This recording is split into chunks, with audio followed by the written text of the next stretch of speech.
प्रणाम करते हुए बस इतना कहेंगे कि तुम हमसे अलग क्यों प्रेम हो गए, कर्म से पुरुषोत्तम हो गए। तुम हमसे अलग क्यों प्रेम हो गए, कर्म से पुरुषोत्तम हो गए।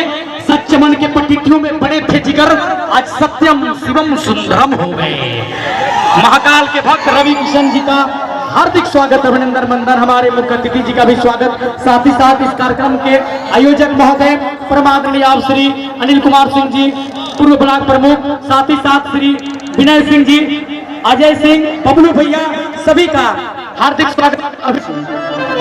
हम ये करें लेकिन अच्छा है कि माननीय हमारे सांसद जी इतनी देर तक हम सभी के साथ मंच पे थे। वाकई ये डाउन टू अर्थ है कि हमारे सांसद महोदय हम लोग के साथ हैं, हम कलाकारों के साथ। मैं चाहूंगा थोड़ा भोकर उठाइए मेरा। आइए अपने गाने की तरफ चलते हैं। हेलीकॉप्टर उड़ जाएगा, जितने लोग उठे सब हमारे पास आ जाएंगे, मुझे विश्वास है। एक बार ताली बजा दो मर्दे सबके हुए, एक बार ताली बजा के आशीर्वाद देना। आप सभी पाए कर दीजिए एक बार सभी। हाँ चलिए।